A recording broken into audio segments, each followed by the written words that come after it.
Halo, selamat pagi Maps and Dad semuanya. Sahabat Primaku semuanya, apa kabar? Semoga semuanya sehat selalu ya. Selamat bergabung di live Instagram Primaku. Kali ini bersama saya, Dr. Tiara Nien Paramita, spesialis anak.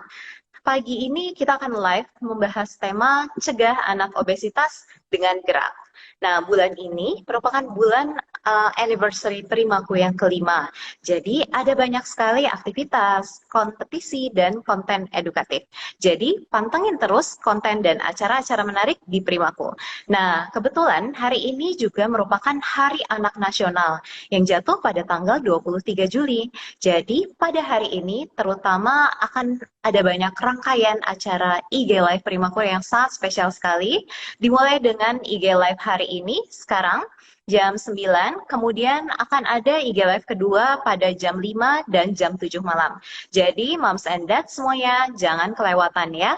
Nah, jangan lupa juga bagi yang belum mendownload aplikasi Primaku, untuk jangan lupa mendownload aplikasi Primaku dan bisa dalam aplikasi tersebut, Moms and Dads bisa memonitor tumbuh kembang anak, dan aplikasi ini merupakan mitra resmi dari Kementerian Kesehatan dan Ikatan Dokter Anak Indonesia. Nah, aplikasi Primaku sendiri juga memiliki fitur yang baru, yaitu adalah rapor Mom and Dad. Jadi, Mom and Dad dapat memantau tumbuh kembang anak dan dapat melihat juga ada hasil rapornya untuk melihat seberapa jauh sih keberhasilan kita dalam memantau tumbuh kembang anak. Nah, jangan lupa juga untuk men-share keseruan Instagram Live hari ini dengan cara posting di story dan men-tag akun official.primaku. Jangan lupa karena akan banyak info menarik yang akan dapat Mom and Dad dapatkan. Nah, pada hari ini kita akan kedatangan satu narasumber. Beliau adalah Kak Aldis Rusli, Sarjana Kesehatan Masyarakat CNWC. Beliau adalah co-founder dari Move It dan merupakan Certified Nutrition and Wellness Consultant. Beliau lulusan dari Universitas Indonesia dan Meiji University. Beliau sudah berpengalaman lebih dari 10 tahun sebagai diet dan wellness consultant, dan beliau saat ini menggemari yoga dan fitness sebagai hobinya. Jadi mungkin kita tunggu aja sampai kita tersambung dengan Kak Aldis ya. Nah, jadi bagi para Mams and Dad, sambil kita nunggu Kak Aldis bergabung, mungkin boleh mulai mempersiapkan pertanyaan-pertanyaan yang ingin diajukan, boleh ditulis di kolom chat atau boleh ditulis di kolom pertanyaan. Nah, tampaknya nih kayaknya Kak Aldis sudah bergabung. Hai Kak Aldis, apa kabar Kak? Hai dok, Selamat pagi. Halo Kak. kabar Terima baik. Gimana dokter kasih. Tiara, apa kabar? Baik juga, Alhamdulillah hari ini. Sehat ya Kak ya? Selalu sehat. Alhamdulillah sehat. Sehat. Semoga pada sehat semua juga ya. Ya, semoga semuanya Moms and Dads yang nonton pada saat semua ya. Terima kasih telah bergabung pada live Instagram kali ini ya Kak ya. Ya, Nah, sama-sama. It's Kak, my pleasure. nah, Kak, hari ini tema kita kan tentang cegah anak obesitas dan gerak. Nah, kayaknya banyak banget nih moms and dads yang udah pada merasa anak-anakku kok kayaknya kalau zaman dulu ya mungkin anak-anak tuh kekhawatirannya takut kurang gizi, takut terlalu kurus. Nah, sekarang ini malah kayaknya banyak anak-anak terutama yang di kota itu sebaliknya. Kok kayaknya anak saya gendut ya gitu, tambah gendut atau lebih gendut daripada anak-anak lainnya. Nah, ini sebenarnya gimana sih Kak permasalahan obesitas pada anak ini Kak? Dan gimana cara pencegahannya? Oke, ini kita ngomongin terkait dengan obesitas pada anak ya. Jadi sebetulnya obesitas pada anak tuh prinsipnya sebenarnya nggak beda jauh dengan obesitas pada orang dewasa gitu ya. Jadi kondisi yang diakibatkan oleh tingginya kadar lemak dari standar biasanya sehingga berat badan anak tuh jadi berlebih lah gitu. Kalau memang kita melihat ke standar gitu ya, cuman memang prinsipnya kalau untuk anak cara mengetahuinya itu memang agak berbeda dengan pada orang dewasa gitu. Dan memang zaman dulu ya, memang paradigmanya kan sampai sekarang kayak masih ya dok ya. Zaman dulu kan paradigmanya orang tuh kalau misalkan anaknya kurus malah jadi worry, tapi kalau anaknya terlihat lebih gemuk malah jadi happy gitu ya. Jadi kayak wah lucu ya, chubby gitu ya, anak saya sehat, mindsetnya seperti itu. Justru malah itu yang harus kita coba luruskan nih gitu. Nah memang kondisi obes pada anak ini harus kita lihat identifikasi, terutama buat moms and dads ya, harus bisa lebih jeli mengidentifikasinya. Dan kalau misalkan orang dewasa biasanya kan lebih cenderung kita sudah terpapar dengan apa ya, confident, body image gitu ya. Jadi lebih concern tuh terhadap berat badan. Tapi kalau anak-anak terkadang ya moms and dad juga kadang suka suka agak cuek gitu. Bahkan dengan paradigma yang tadi kita sebutkan, jadi cenderung malah kebalikannya, malah mendukung gitu ya kegemukan pada anak gitu, atau obesitas pada anak. Jadi ya ini yang harus kita sama-sama luruskan. Nanti kita bisa discuss lebih dalam kali ya, gimana ngomongin obesitas pada anak dan pencegahannya gitu, dengan berbagai aktivitas yang mudah diikuti di rumah gitu. Nah, ya itu benar banget ya Kak Aldis ya. Jadi moms and dads diharapkan jangan menganggap anak yang gendut itu adalah hal yang biasa, karena anak ini malah obesitas pada anak juga banyak kerugiannya ya Kak ya, dan banyak penyakit-penyakit yang dapat terjadi di masa depan juga seperti Betul. sindrom metabolik. Jadi memang tetap harus, walaupun tampaknya mungkin sekilas terlihat lucu, tapi belum tentu itu sehat untuk anak. Nah Kak, itu bagaimana ya cara mencegah kalau misalnya pada dewasa obesitas biasanya solusinya disuruh diet dan Iya. olahraga. Nah, kalau pada anak kan sebenarnya dia masih tumbuh kembang ya. Kira-kira solusi yang paling baik untuk mencegah obesitas pada anak tuh gimana, Kak? Ya, sebetulnya kalau sebelum kita ngomongin ke cara mencegahnya, mungkin kita harus sama-sama tahu dulu reasonnya, reason behind it gitu. Jadi memang kalau obesitas pada anak itu nanti treatmentnya itu bisa bisa dibilang agak berbeda gitu ya, dibanding orang dewasa. Nah, tetapi memang kita harus pahami dulu reason behind it gitu ya, karena anak-anak itu kan punya biasanya kondisi yang berbeda-beda lah setiap anak gitu. Dan nggak bisa dipungkiri juga kondisinya sekarang, apalagi dengan perkembangan teknologi gitu ya, apa-apa sekarang gadget, apalagi orang tua biar anaknya pada diem kan kasih gadget gitu ya, terus jadinya anaknya nggak rewel gitu ya, tinggal kasih gadget aja. Padahal satu sisi sebenarnya ada side effect-nya atau ada dampak negatifnya terhadap tumbuh kembang anak. Salah satunya adalah meningkatkan risiko obesitas gitu pada anak. That's why ya reasonnya tuh kita harus pahami dulu kenapa gitu. Ya faktornya banyak ya, dari mulai tadi aku bilang perkembangan teknologi, side effect dari perkembangan teknologi, jadi anak semakin tidak aktif gitu ya. Kemudian makin dini dia dikenalkan dengan junk food gitu ya, makanan yang tinggi kalori tapi poor nutrition gitu. Nah itu yang juga sekarang kayaknya marak terjadi gitu ya. Anak-anak di usia masih umur 5 tahun atau 6 tahun udah diintroduce dengan makanan-makanan junk food gitu.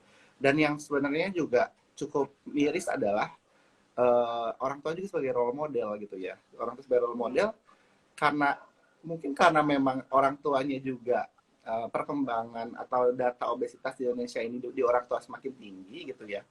Ya ikutan juga anaknya, karena anak itu kan pasti mau nggak mau ngeliatin gimana orang Kelihatan. tuanya gitu ya. Dan memang Ya. itu sejalan juga sama data gitu ya. Di Indonesia kan kita lihat bahwa dalam 10 tahun, 5 sampai 10 tahun terakhir, angka obesitas itu baik pada anak ataupun pada orang dewasa, angkanya itu bisa sampai 2 kali lipat meningkat gitu. Jadi, oh ternyata rame-rame nih anak semua orang tuanya ikutan jadi membesar gitu ya, melebar. Nah, dari situ makanya kita harus tahu reasonnya kenapa, dan dari reasonnya itu kita bisa coba evaluasi lagi gitu. Sebenarnya yang terjadi pada anak saya itu saya lebih kemana gitu ya. Nah, dari itu baru kita bisa mulai move ke how to treat it gitu. Bagaimana treatmentnya, jangan sampai nantinya malah kita pengen anaknya misalkan yang obesitas pengen jadi lebih ideal, tapi alhasil anaknya malah jadi stres atau anaknya malah jadinya self conscious gitu ya, jadi dia jadi nggak confident gitu ya, atau punya masalah apa ya, kepercayaan diri dan lain-lain, sampai dia mengganggu perkembangan dia nanti di masa dewasa. Ya, makanya penting banget ya bagi para moms and dads jangan sampai membuat anak kita sendiri obesitas. Dan ya mungkin ini juga ya buat kita sendiri, buat saya juga, buat teman-teman semuanya, bahwa orang tua itu adalah role model. Betul. Jadi harus orang tua juga pada dasarnya anak itu meniru orang tuanya. Jadi ya memang orang tua harus menjadi role model juga. Jadi sama-sama, jangan cuma anaknya aja yang disuruh bergerak, tapi orang tuanya juga ya. Sering kejadian ya dokter Tiara, kayak misalkan di meja makan gitu ya. Ini sebetulnya ya aku juga sering lihat mungkin di saudara-saudara ya. Jadi karena aku juga belum punya anak. Jadi sering lihat di saudara-saudara kayak anaknya disuruh makan sehat, makan sayur, tapi orang tuanya di sebelah makan nasi padang gitu. Atau misalkan dia makan junk food gitu ya. Jadi ya anak juga gimana mau makan sayur kalau di meja makan ternyata anggota keluarga yang lain kok makannya beda sama dia gitu ya. Ya. Karena sebagai role model ya anaknya pasti ngeliat kayak, oh orang tua saya makannya juga kayak gitu, makan gorengan gitu tiap waktu, jadi ya ikut aja gitu. Iya, benar-benar benar banget, Kak. Saya juga sering nemu saat di praktek itu kadang-kadang orang tua bilang, oh kalau untuk anak saya makannya sehat kok dok, sayur ditumis-tumis aja, terusnya katanya makanan untuk anaknya itu dipisahin dari makanan keluarganya. Terus saya nanya, berarti keluarganya makan apa ya? Goreng-gorengan buat ayah sama ibunya. Waduh, ini malah gimana anaknya nggak mau makan Iya, gitu ya. Jadi mirip ya, ya benar-benar memang harus kayaknya memang bergerak itu sebagai satu keluarga ya. Hmm? memang kayaknya itu sesuatu yang memang harus sama-sama kita apa ya, kita ingatkan kembali ya ke teman-teman Ya. kita, moms and dads dan lain sebagainya lah gitu. Iya, Mam Sanders yang udah ikut acara ini udah langsung tercerahkan deh. Jadi biar nggak seperti itu lagi ya. Jadi bareng-bareng menjadi sehat bersama anaknya juga. Nah, Kak, kan kalau pada anak tadi ya, kalau pada orang dewasa mungkin kita bisa sarankan diet, tapi kan kalau pada anak mungkin nggak bisa ya, karena kan anak itu kan masih dalam masa pertumbuhan. Nah, berarti mungkin solusinya adalah pada anak yang gendut kita encourage untuk banyak bergerak. Kira-kira aktivitas yang seperti apa sih yang direkomendasikan pada anak-anak dan kan beda-beda ya, mungkin kalau pada bayi seperti apa, balita seperti apa, dan mungkin anak SD dan remaja bagaimana tuh, Kak? Ya, Boleh di-share? ya setuju banget sih Dokter Tiara. Jadi kalau untuk anak memang kita harus memperhatikan juga flow perkembangannya ya gitu. Jadi nggak bisa nih kalau orang dewasa kan ya aktivitas fisik rekomendasi seminggu 150 menit moderate to vigorous physical activity gitu. Nah kalau anak ya kali gitu ya, dia masih umur 5 tahun kita terus suruh dia moderate activity gitu ya. Ya pasti nggak kayak gitu. Tapi kalau untuk anak tuh kita memang harus lihat flow perkembangannya. Memang kalau untuk bayi gitu ya yang masih di bawah 3 tahun gitu ya, biasanya memang aktivitas-aktivitinya itu rekomendasinya sebetulnya adalah lebih ke aktivitas fisik. Jadi kalau kita ngomongin aku coba jelasin dulu terkait dengan prinsipnya si aktivitas fisik itu ya. Jadi kalau biasanya kalau aku gambarin tuh kayak segitiga, kayak piramida lah. Piramida ini berlaku buat semuanya ya. Dalam piramida itu sebetulnya aktivitas fisik itu adalah porsi yang biasanya paling banyak di paling bawah, paling dasar. Jadi paling bawah dari piramida ya. Nah itu tuh adalah bergerak apapun, aktivitas fisik gitu ya. Nah baru di atasnya di layer kedua gitu yang nggak sebesar yang bawah itu adalah 3 sampai 5 kali olahraga. Nah olahraga itu beda sama aktivitas fisik biasa. Kalau olahraga itu memang harus ada komitmen waktu, terus harus teratur gitu ya. Dan biasanya kan kalau olahraga itu ada pemanasan, ada gerakan inti, pendinginan. Jadi ada dedikasi dan ada suatu pola gitu ya kalau olahraga itu. Nah kalau aktivitas fisik kan jalan kaki aja bisa aktivitas fisik, cuci baju, cuci apa ngepel, nyapu itu kan aktivitas fisik juga gitu ya. Jadi kalau olahraga itu tingkat memang lebih atas gitu. Nah di atasnya lagi memang adalah aktivitas-aktivitas yang sifatnya itu lebih ke outdoor activities, jadi lebih ada sisi mental health-nya gitu ya. Nah baru yang ujung itu adalah duduk yang paling harus sedikit, jadi segitiganya itu makin ke atas makin sedikit. Nah kalau yang batita gitu, balita memang lebih disarankan itu adalah yang paling bawah, yang physical activity, yang aktivitas fisik yang lebih sifatnya bergerak gitu. Jadi bergerak aja, yang penting sering bergerak. Anjurannya memang adalah sehari itu minimal 3 jam. Minimal 3 jam bergerak gitu. Bergeraknya itu macam-macam ya, playing around atau misalkan main petak umpet gitu ya, lari-larian gitu ya, tapi tetap harus dalam pengawasan orang tua gitu ya. Kalau masih bayi ya mungkin crawling gitu ya. Terus atau coba ajak main bayinya tuh untuk apa catching something gitu ya, kan ada mainan-mainan bayi itu ya yang bisa kita ajak juga biar orang tuanya, biar moms and dad juga bonding sama anaknya gitu ya, catching something gitu ya. Itu biasanya prinsipnya lebih kayak aktivitas fisik gitu. Nah kalau udah memasuki usia sekolah, biasanya dia usia 5 tahunan, 5 tahun sampai 12 tahun, itu adalah anjurannya itu 1 hari itu 1 jam minimal, tapi ini sudah masuk ke light to moderate activity. Jadi kalau yang sebelumnya itu hanya aktivitas fisik basic, dasar yang paling bergerak, nah di usia 5 sampai 12 tahun itu sudah harus ada kegiatan moderate activity-nya. Moderate activity itu artinya aktivitas fisik yang bikin denyut jantung kita tuh lebih apa ya, lebih berdetak gitu. Jadi memungkinkan yang namanya fat burning condition. Nah, itu yang biasanya kalau contohnya kalau kita melakukan aktivitas itu, kita tuh masih bisa ngomong, tapi udah nggak bisa nyanyi lah. Contohnya kayak gitulah, tandanya ya, tandanya. Jadi kalau misalkan kita jalan, tapi masih bisa nyanyi, berarti belum moderate activity itu. Gitu. Jadi kalau misalkan jalan, coba dicepetin jalannya, jalan cepet gitu ya. Atau biasanya disebutnya brisk walking. Nah, itu udah biasanya disebut dengan masuk ke moderate activity. Dan buat anak yang masuk di usia sekolah, 5 sampai 12 tahun itu harus sudah ada moderate physical activity-nya. Jadi light to moderate itu 1 jam sehari. Makanya di encourage juga buat orang-orang atau anak-anak yang usia sekolah itu untuk ikutan kegiatan penjaskes ya gitu. Jadi misalkan di sekolahnya ada kegiatan olahraga gitu, dan mungkin bisa ditambahkan juga intensitasnya dengan kegiatan yang dilakukan di rumah sama orang tua gitu. Bisa macam-macam ya, misalkan bareng sama orang tuanya olahraga, atau bareng sama orang tuanya main tenis, atau bareng sama orang tuanya sepedaan, macam-macam gitu. Jadi coba bisa ke situ. Dan baru kalau dia sudah menginjak usia remaja, itu baru bisa mulai disamakan dengan orang dewasa, yaitu seminggu 150 menit light to moderate activity. Gitu. Oh, oke, Kak. Jadi pada dasarnya memang ada perubahan ya dari berbagai tahapan perkembangan anak. Nah, mungkin mau Ya. menambahkan juga bagi bayi-bayi dan balita tadi ya, diajakin ngobrol, diajakin beraktivitas, itu juga bisa menjadi salah satu bentuk stimulasi juga untuk perkembangan anak. Jadi manfaatnya tuh banyak, selain untuk membentuk kebiasaan aktif bergerak, tapi juga sekalian untuk menstimulasi supaya anak perkembangannya lebih baik lagi juga. Nah, Kak, kalau misalnya sebenarnya jadi anak itu sudah diharuskan aktif bergerak sejak bayi bahkan ya? Bahkan sejak bayi. Ya. Oke, ya. Nah, sebenarnya kalau terutama saya masih agak bingung kalau misalnya bayi nih ya, selain diajak crawling dan mungkin diajak berjalan atau bagaimana, ada lagi nggak ya misalnya seperti kegiatan-kegiatan yang bisa dilakukan oleh bayi gitu bersama dengan orang tuanya, Ya, terutama untuk usia bayi.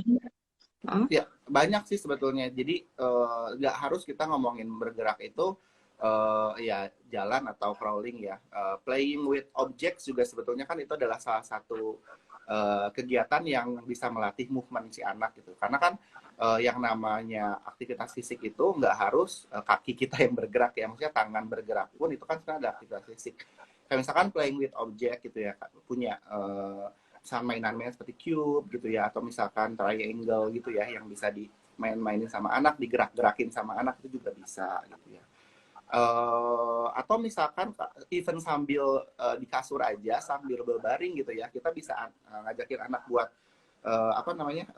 berbaring ke kiri, berbaring ke kanan gitu ya, terus crawling di kasur. Itu tuh sebenarnya adalah aktivitas fisik yang juga cukup signifikan kalau buat bayi ya gitu. Jadi even di kasur aja tuh sebenarnya bisa gitu loh untuk ngajakin bergerak. Yang penting sebenarnya kalau menurut aku adalah konsistennya sih gitu. Jadi karena dan kalau buat anak tuh biasanya cenderung memang kita nggak menyarankan intensitasnya tuh langsung besar, tapi cuma sekali doang gitu. Lebih baik sering tapi konsisten gitu. Misalkan kan anjurannya tadi 1 jam 3 jam sehari. Ya 3 jam tuh di breakdown aja, misalkan jadi 10 kali atau jadi 6 kali gitu ya. Tapi small movement aja itu juga bisa sih sebetulnya loh.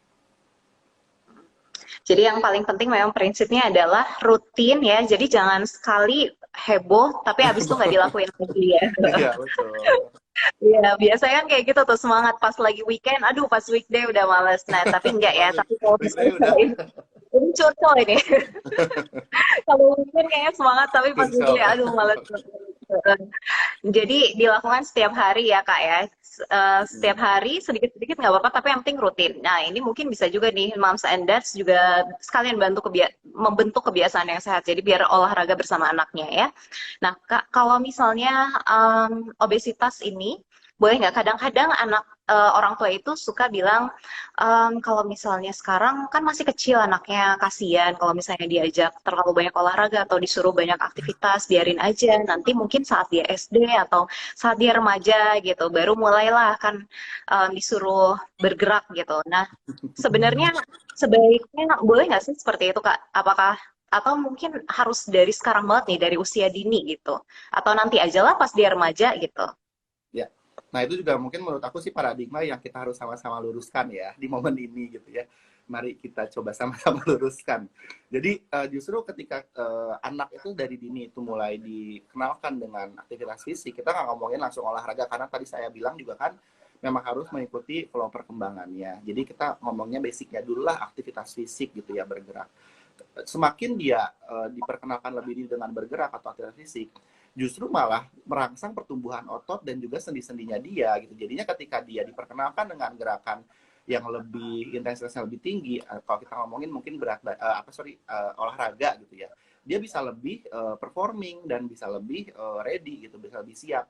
Nah, siapa tahu kan mungkin malah dengan dia diperkenalkan dari bayi atau balita, movement-movement yang bisa membiasakan otot dan sendinya pada saat dia masuk di usia sekolah, ketika kita ngomongin something yang lebih ke prestisius atau prestasi, dia bisa jadi malah lebih perform gitu ya untuk berolahraga, dan akhirnya dia malah punya skill tambahan gitu loh di masa dia usia sekolah dan remaja gitu. Kalau menurut aku justru malah paradigma itu yang harus ditanamkan gitu. Dan di satu sisi kalau kita ngomongin dari usia sekolah dia juga udah rajin olahraga, di masa dia nantinya dewasa gitu ya, dia akan lebih resiko untuk obesitas lebih rendah, dan artinya ketika dia masuk usia dewasa yang cenderung mungkin akan lebih banyak gak aktifnya karena kan kita kerja di depan monitor misalkan ya, atau naik mobil di rumah juga lebih less physical activity, dia akan cenderung lebih tidak beresiko untuk menambah berat badan dibanding orang-orang yang mungkin pada masa anak-anaknya nggak pernah olahraga gitu. Iya, baik Kak. Jadi memang pada dasarnya kebiasaan yang baik itu harus dimulai sejak dini ya, jangan ditunda sampai anak Betul. besar karena mungkin bisa menambahkan juga karena kalau misalnya semakin lama anak obesitas dan kalau misalnya dia menjadi remaja yang obesitas dan kemudian menjadi orang dewasa yang obesitas itu bisa meningkatkan risiko penyakit-penyakit seperti sindrom metabolik juga. Iya, Jadi memang betul. sebaiknya dimulai dari dini ya Kak ya, dimulai dari Betul, dini. betul. Baik. Ini ada Ibu Ari share yang curhat boro-boro obesitas, anakku BB-nya susah banget naik. Ya mungkin masing-masing anak ada permasalahannya ya Bunda ya, jadi nggak apa-apa, tetap semangat Moms. Oh ya, Nah, sama satu lagi mungkin dok, ya, perlu diingetin juga ke ya, moms and silahkan. dads. Kalau memang untuk usia sekolah dan balita, memang harus rajin juga si moms and dads-nya itu untuk mengecek gitu ya. Karena terkadang juga degree of obesitas itu kan sebenarnya nggak harus langsung obesitas ya, bisa overweight dulu gitu ya. Nah, di masa overweight ini nih yang belum sampai obesitas, cenderung biasanya orang tua tuh malah ignore gitu ya, nggak ngeh karena biasanya kan pembandingnya lebih ke anak yang lain ya, padahal bisa jadi kan umur jenis kelaminnya kan berbeda gitu. Jadi lebih baik sih kalau menurut aku rajin cek juga gitu. Kalau di usia balita mungkin bisa lihat grafik chart pertumbuhannya ya, mungkin ada di aplikasi Primaku juga kan ya dokter Tiara. Nanti lihat kalau Ya. misalkan dia udah di atas grafik, berarti kan dia cenderung mungkin overweight atau obesitas. Jadi harus mulai hati-hati. Nah kalau di usia sekolah bisa dihitung BMI-nya nanti, tapi BMI-nya rujukannya harus ke persentil ya, bukan ke BMI untuk orang dewasa. Kalau bingung ya konsultasikan dengan dokter anaknya atau ya coba tanya di aplikasi Primaku juga bisa.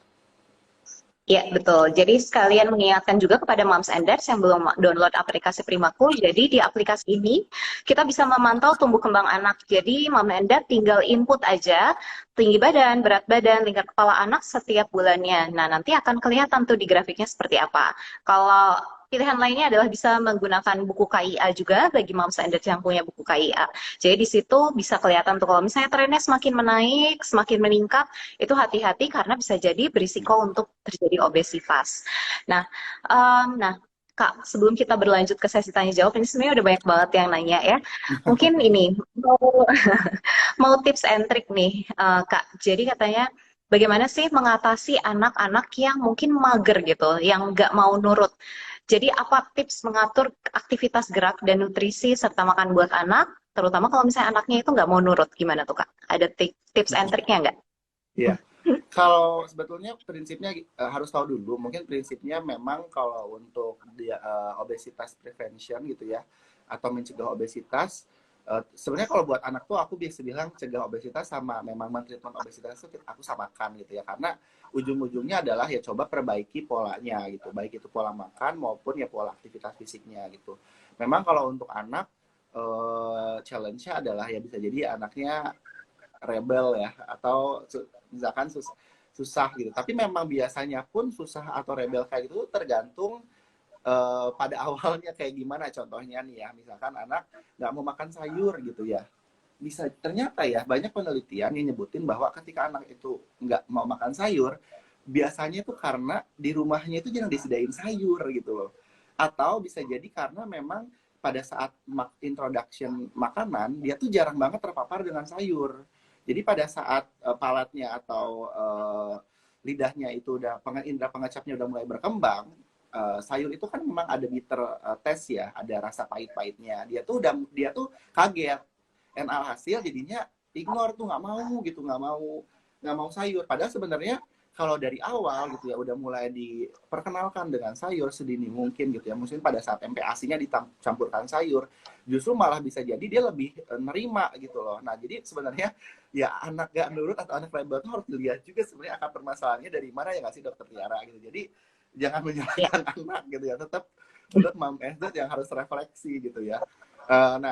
Kalau misalkan memang susah, ada banyak tipsnya sebetulnya. Kayak misalkan kita ngomongin makanan dulu deh. Kalau makanan kan memang ada beberapa guidance ya, ada beberapa pedoman gitu. Jadi kayak misalkan kita ngomongin sumber, kalau sayur itu biasanya memang itu harus ya, sayur dan buah itu sehari 5 porsi gitu ya.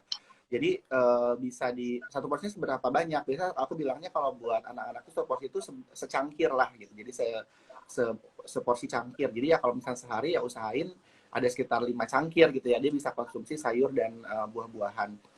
Nah, sayur dan buah ini kan bisa sayur atau buah. Jadi kalau misalkan anaknya rebel atau anaknya nggak nurut, nggak susah makan sayur, ya mungkin porsi buahnya agak dibanyakin dulu gitu. Jadi yang biasanya perbandingannya 3 porsi sayur, 2 porsi buah, dibalik dulu aja.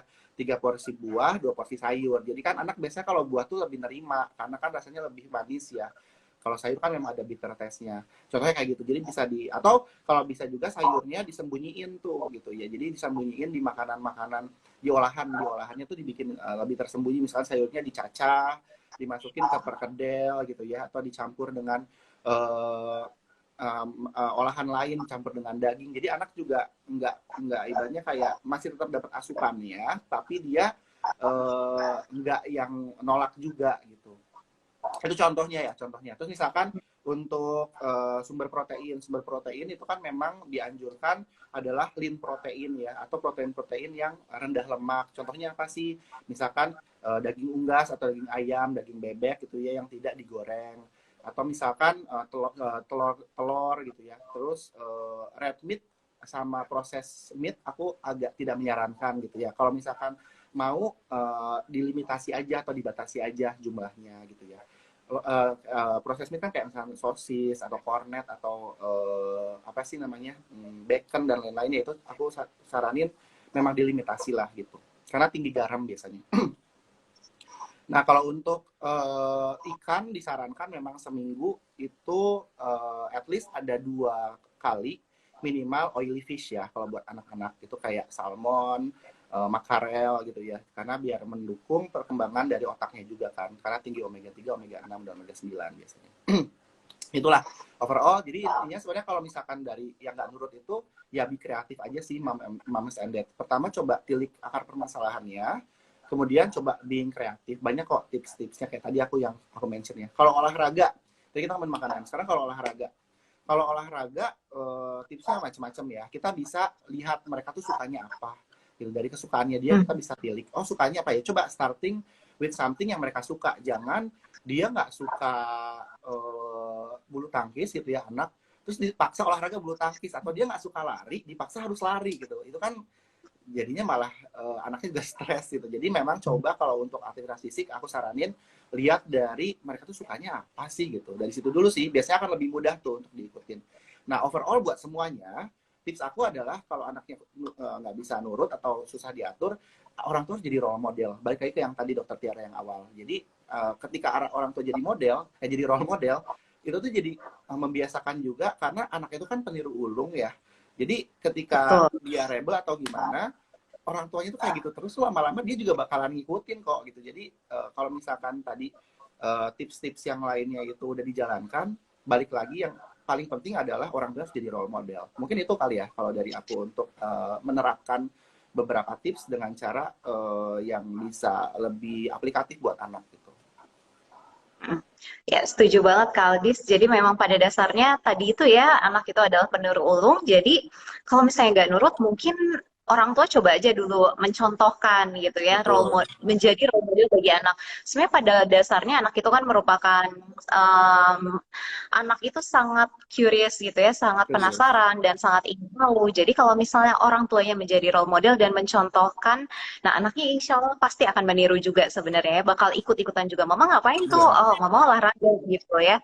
Ya, dan mungkin tadi juga tuh Kak Aldis aku mau highlight juga bahwa mulai dari sesuatu yang anak sukai ya Kak ya. Jadi jangan memaksakan olahraga yang tidak dia sukai. Jadi kita harus lihat juga respon anaknya suka apa enggak nih. Kalau misalnya nggak suka ya nggak usah dipaksain. Kita cari kegiatan yang anak sukai gitu ya Kak Oh ya. iya, salah Baik. satu lagi sih dok, Hmm. aku kelupaan. Jadi biasanya kalau orang tua Ya. Indonesia, aku nggak tahu ya, tapi di Indonesia tuh aku sering lihat banget Hmm. orang tua tuh suka kayak dia ngasih porsi makanan tuh sama kayak anggota keluarga yang dewasa. Terus nyuruh anaknya tuh ngabisin makanan gitu. Jadi kayak mau nggak mau harus habis makanannya gitu. Kalau nggak habis nanti nasinya bakalan nangis atau misalkan apa dikasih iming-iming traumatic story gitu. Padahal Oh iya sebetulnya ya. anak kan, maksudnya anak tuh kan anas ya biasanya, dan dia tuh pasti ngomong dengan kondisi sesuai yang dia rasakan. Ya kalau dia udah merasa full, dia udah ada satiety-nya, udah satiety levelnya udah full, udah kenyang, ya dia pasti akan ngomong dan akan stop gitu. Jadi kita harus respect itu juga gitu. Dan gimana caranya supaya kita tidak membubazirkan makanan ya pada saat dari awal itu ya jangan kebanyakan aja kasih makanannya. Itu juga menurut aku tuh banyak orang tua yang masih suka gimana ya, nggak bisa menempatkan kondisi itu sesuai dengan kondisi yang terjadi pada anak gitu. Nah itu mungkin juga bisa jadi tambahan ya. Iya, baik. Itu kayaknya bakalan whole another topic juga ya, Kak ya. Tapi seru banget emang ngomongin yang kayak gini nih. Ya, jadi memang mungkin saran pada moms and dads, jadi memang perhatikan respon dari anaknya. Kalau misalnya memang anaknya tampak sudah kenyang, ya memang jangan dipaksakan lagi. Apalagi kalau misalnya sampai bikin nakut-nakutin. Biasanya memang kalau kita nakut-nakutin atau memberikan contoh-contoh yang serem-serem, itu malah anak biasanya makin menjauh dan malah makin jauh dengerin. Iya, Jadi mungkin saran ini menghindar. jadi perhatikan respon anak juga karena ya lambung anak memang lebih kecil daripada lambung orang dewasa. Jadi mungkin emang nggak bisa disamain ya. Ya Kak, ini kita udah banyak banget nih pertanyaan. Ada salah satunya nih. Oh, nih sangat relevan dengan kondisi pandemi saat ini. Kalau dokter dan Kak Aldis, saya masih agak parno kalau ajak anak olahraga di tempat umum yang harus buka masker. Karena kan kalau olahraga biasanya emang kita ngos-ngosan buka masker. Jadi apa yang sekiranya bisa dilakukan di rumah secara rutin? Ini tidak disebutkan sih untuk ininya ya, untuk usianya Kak. Mungkin Ya. jadi yang sekarang kan Tapi kayaknya udah banyak ya bisa kayak diajak kegiatan. keluar ya, berarti aku expecting mungkin udah Berarti mungkin anaknya udah balita agak atau besar. udah 5 tahunan kali ya, atau udah usia Ya. sekolah kali ya. Oke, pertanyaan yang menarik karena memang dengan kondisi sekarang juga relevan sekali ya. Mudah-mudahan bisa nanti insightful juga buat yang lain. Kalau menurut aku sih memang tidak harus dipaksakan untuk beraktivitas di luar. Kalau tadi aku bilang dengan piramida physical activity kan outdoor activity sebenarnya ada di cukup atas ya. Jadi bukan yang esensial banget. Yang esensial kan sebenarnya adalah physical activity dalam hal bergerak. Jadi sebenarnya di rumah atau sekitaran rumah juga ya bisa-bisa aja gitu. Jadi memang tidak necessary harus keluar. Soalnya memang dengan keluar kan memang banyak manfaatnya juga ya untuk tadi mental health, terus dapat paparan sinar matahari gitu kan, sumber vitamin D gratis lah ya buat daya tahan tubuh anak juga sebetulnya. Tapi ya kalau misalkan memang tidak memungkinkan, ya boleh di sekitaran rumah aja gitu ya, di halaman rumah atau di dalam rumah, dan banyak opsinya sebetulnya kalau buat anak. Contohnya apalagi zaman sekarang ya, maksudnya sekarang kan apalagi ini di Move It gitu, sekarang kita udah ada virtual gym atau exercise class online. Jadi ya bisa ikutan kelas-kelas online-nya yang ada di dari rumah juga bisa, yang ada di internet gitu ya, termasuk yang ada di Move It. Kita kayak sering juga ikut menjalankan kids kelas ya. Jadi memang ada kelas-kelas khusus tuh buat anak. Jadi nanti coba pantengin aja ya. eh ininya di move it. Itu salah satu alternatif juga bisa diikutin.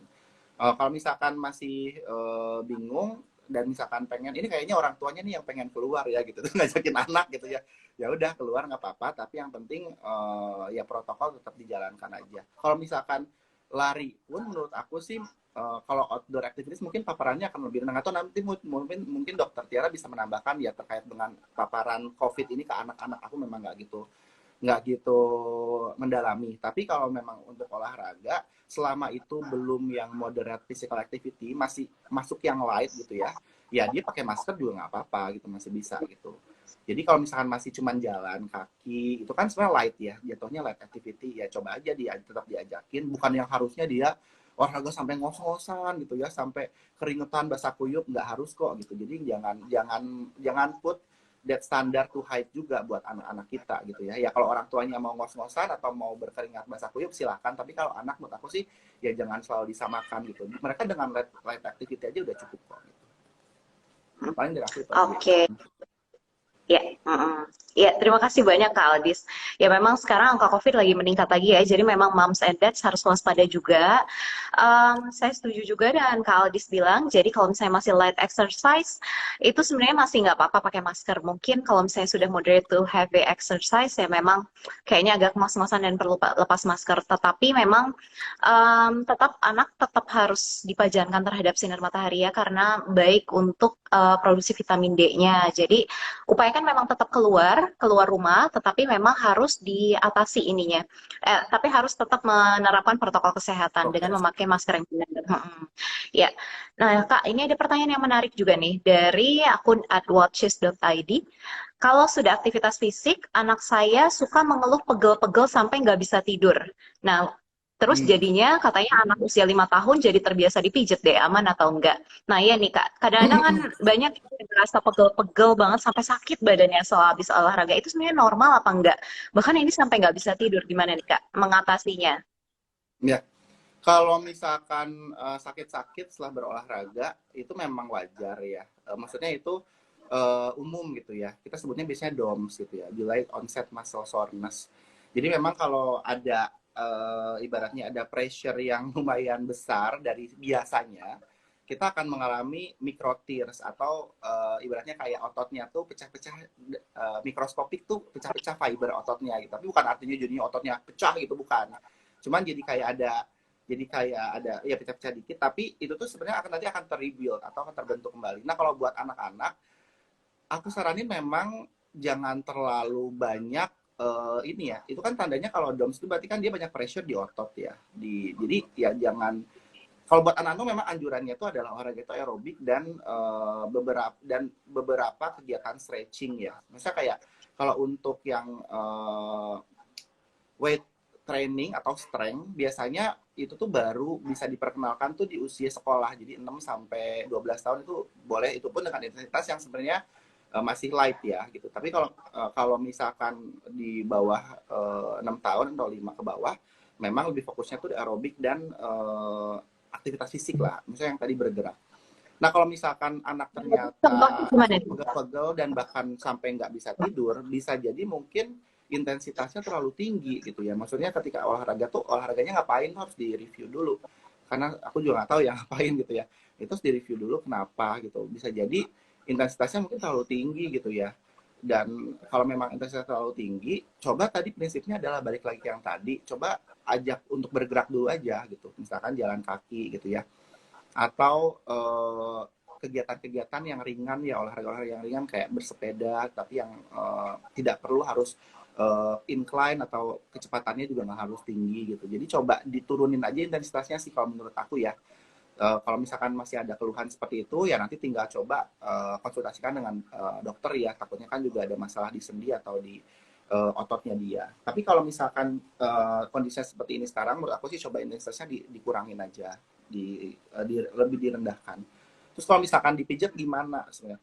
Nah kalau pijat itu sebenarnya bahkan kayaknya dari bayi aja sebenarnya kalau massage atau stimulus-stimulus sentuhan itu kan memang sebetulnya bagus ya. Jadi menurut aku sih tinggal disesuaikan aja lagi, balik lagi dengan intensitasnya. Jadi kalaupun pijet ya pijet yang lebih ke stimulus ya, lebih ke stimulus atau lebih ke memberikan efek relaksasi seperti itu sih, jangan yang sampai ditekan-tekan yang sampai menyakitkan seperti itu sih. Ya, baik Kak Aldis, terima kasih. Jadi mungkin menambahkan mengenai memijat itu ya. Jadi moms and dads kalau misalnya merasa seperti anaknya ada nyeri gitu ya pasca olahraga tadi, jangan lupa dievaluasi intensitasnya mungkin memang terlalu berat. Intensitas itu bisa dinilai mungkin nanti tambahin juga ya Kak Aldis ya. Mungkin bisa dari durasi atau kegiatannya. Mungkin bisa jadi Kegiatannya. terlalu lama. Jadi coba kurangin dulu durasinya. Kemudian untuk intensitasnya tadi kegiatannya kalau pada anak-anak usia 5 tahun mungkin ya cukup aerobik aja. Aerobik itu seperti misalnya senam atau berlari gitu atau bersepeda Betul. ya. Jadi mungkin dievaluasi dulu, nggak usah yang berat-berat dulu. Yang penting memberikan kebiasaan anak untuk bergerak. Dan kalau untuk dipijat, mungkin saran saya adalah beberapa hal itu kadang-kadang kita harus hati-hati ya kalau misalnya anak cedera pasca olahraga, beberapa hal seperti fraktur atau patah tulang itu mungkin Ya. sebaiknya jangan dipijat, nah, tetapi segera dibawa ke dokter. Nah, kapan nih kita tahu itu patah tulang atau tidak? Ya mungkin kalau misalnya nyerinya sangat nyeri, lebih baik dibawa ke dokter untuk dievaluasi lebih lanjut ya. Jadi jangan otomatis hanya dipijat saja. Baik. Nah, Kak, banyak lagi nih pertanyaan sebenarnya. Ini mungkin, nah dari tadi kan kita banyak ngomongin anak kecil ya, sekarang kita berlanjut kepada anak yang lebih besar. Ada pertanyaan dari salah satu moms, anak saya obesitas, usia 15 tahun, berat badannya 95 kilogram. Nah ini bagaimana nih, kalau misalnya anaknya udah terlanjur obesitas dan usia remaja, apalagi remaja tuh biasanya banyak body image problem dan Banyak sebagainya. Nah ini pressure ya. bagaimana nih Kak? Banyak pressure nih. Biasa pilihan aku Pressure-nya lebih udah baik dari kalau internal anaknya dan udah eksternal kalau remaja ya. iya bener. Aduh udah banyak teman lah, ya, sosial media lah ya. Iya. Nah kalau udah terlanjur obesitas nih Kak, apalagi usia remaja, ini pilihan olahraga yang baik itu apa? Dan aman untuk anaknya itu apa? Ya, kalau udah usia 15 tahun, menurut aku sih udah bisa mengikuti standar olahraga untuk orang dewasa ya. Maksudnya anjurkan aja seminggu itu 150 menit olahraga ya. Moderate, kalau bisa moderate physical activity. Moderate itu artinya yang tadi, kalau kita melakukan suatu kegiatan, misalkan jalan cepat atau jogging gitu ya, itu tuh masih bisa ngomong tapi udah nggak bisa nyanyi gitu ya. Jadi kalau masih bisa nyanyi, berarti itu harus dinaikin lagi nih intensitasnya gitu ya. Itu either kalau lari kecepatannya, kalau misalkan angkat beban ya berarti bebannya ditambahin. Nah kalau misalkan untuk anak usia 15 tahun, memang dari itu harus harus kita encourage juga dari sisi motivasi sih, karena mereka kan udah punya, ibaratnya udah punya sense of decision lah ya gitu, jadi untuk menentukan. Jadi memang selain physical intervention gitu ya, dari sisi olahraga atau dari sisi nutrisi atau makannya gitu ya, emotional intervention juga sangat penting sih kalau menurut aku buat anak usia remaja yang memang sudah obesitas gitu ya.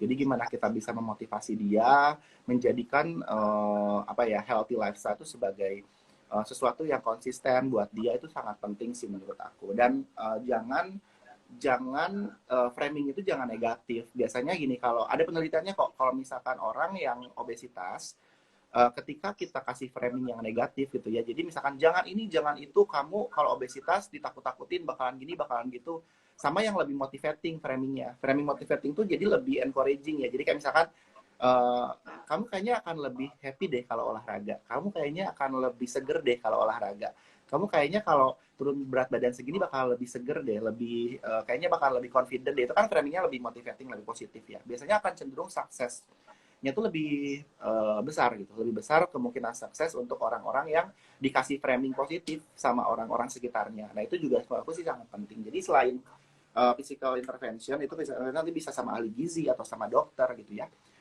Silahkan dari ibaratnya dari orang tua atau dari keluarga juga mensupport mereka dari sisi mentally support lah gitu buat mereka.